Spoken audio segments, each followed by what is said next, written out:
When most people think about World War II, they just think about their typical idea of a hero. My idea is that the heroes in World War II weren't just the soldiers firing their weapons on the front lines. There was much more that you could do, and people did do, to be heroes in World War II. First is Charles de Gaulle. De Gaulle was a complex character in this war as he is involved with helping his nation during and after the war. In the beginning, he was a colonel in the French military. He commanded his own tank regiment and fought in a few battles before France had been completely taken over. Being a member of the French government, he is one of the few that opposed surrender. When the new French Prime Minister wished to seek an armistice with Germany, de Gaulle fled France to build the Free French Forces. This was composed of soldiers that fled with him or were deployed outside of France. He delivered several radio broadcasts to stir up the French resistance and keep the Free French against people of the Vichy regime, which was essentially supporters of the armistice. Throughout the rest of the wartime period, he built up forces to help the Allies fight. He was also the embodiment of the French army. In the words of Winston Churchill, de Gaulle is the spirit of that army, perhaps the last survivor of a warrior race. After the war, de Gaulle returned to France, helped rebuild their politics, eventually in the very far future becoming president of France as well. Charles de Gaulle was amazing because his efforts kept the French relevant, instead of a completely deflated and defeated nation. Second is Major Richard Winters. Winters started the war as a soldier in the front lines. He took part in 3 of the major battles in Europe in 1944. Operation Overlord, Market Garden, and the Battle of the Bulge. He was a tremendous soldier, recommended for the Medal of Honor for his tactics used at Brecourt Manor. His tactics used in that fight was so good that it is used for training troops to this day. He led 23 paratroopers to take over a much larger German force, approximately 60 soldiers and 4 machine guns. Winters wasn't just effective as a squad leader, but also as a captain and a major, which he eventually became. As a captain, he was known for his way of managing troops and knowledge of battle. The release of Band of Brothers popularized him and even got a committee started to get him the Medal of Honor, but it was rejected.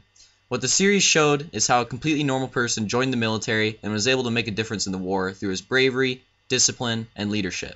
The several books and videos released on him now serve as inspiration to the younger generation on what he was able to accomplish. Finally is Dimitar Peshev.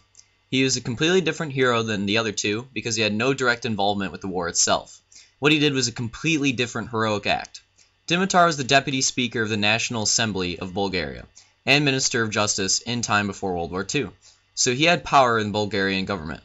He also was a good friend to Bulgaria's Jewish community. After he did not object to an anti-Jewish bill, some of his Jewish friends had came into his office to discuss it with him. This friend, Jacob, also told him of the government's plans to deport the Jews. Dimitar could not believe it, but he had to find out for sure. So he called upon several government officials and had the rumors confirmed to him. He then made up his mind that he was going to attempt to stop the deportations. Dimitar went to see Interior Minister Peter Grabowski, telling him to cancel the deportations. After a long time trying to persuade him, he finally got Grabowski to cancel the deportation. Unfortunately, the news did not reach all the cities on time. He could not stop them all, but he did stop the deportation of approximately 40,000 of Bulgaria's Jews. When Peshev had heard of the Jews that did get deported to their impending deaths, he made sure to prevent the further deportation of Jews in Bulgaria. He got several delegates to sign his letter to the Prime Minister, and even under the Prime Minister's pressure, they refused to withdraw their signatures. Peshev then got removed from his position, but what he did to help the Jewish community would not be forgotten. Overall, these heroes show that you don't just have to be a fighter to be a hero in the war. There are many different things that people did in this crazy time of war that helped people and helped win the war. Some only think of the veterans as heroes, but what these heroes did when not fighting shows how that is not true.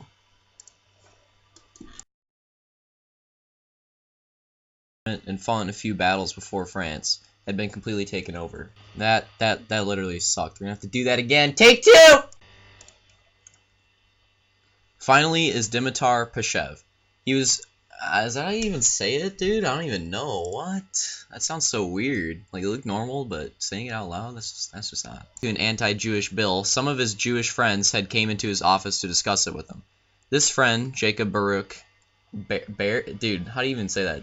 Jacob Baruch... I'm just gonna say Jacob. This friend, Jacob, also... That even sounds stupid. I need to take a drink. Hold up. Alright. He then made up his mind. There needs to be a space there. See Interior Minister Peter Gabrov. Are you kidding me? Okay, I gotta practice one. Peter Gabrovsky. Peter Gabrovsky. Okay. Dimitar went to see Interior Minister Peter Gabrovsky. Dimitar went to see Interior Minister. Dimitar went to see Interior Minister Peter Gabrovsky, telling him to cancel. They got Gabrovsky to cancel the deportations. Unfortunately, did I just say the same thing? I guess that works. Approximately 40,000 of Bulgaria's Jews. When Peshev had heard of the Jews that did. Okay. When Peshev. No, I'm not even gonna make a comment on that. Bulgaria. He got. I can't just do that right there. Hold on. He got several delegates to sign his letter to the Prime Minister, and even under the Prime Minister's pressure, they refused. It should be they refused. Oh my God. And even under the Prime Minister's pressure, they refused to withdraw. Now I just put emphasis on it. Alright. And even under the Prime Minister's pressure, they refused to withdraw their signatures. Peshev then got removed from his position, but what he did to help the Jewish community would not be forgotten. Let's go! That was like the hardest take ever. We finally got it. Woo! Prime Minister wished to seek an armistice with Germany. De Gaulle fled France to build the French. Ah my God! Watch this, lads.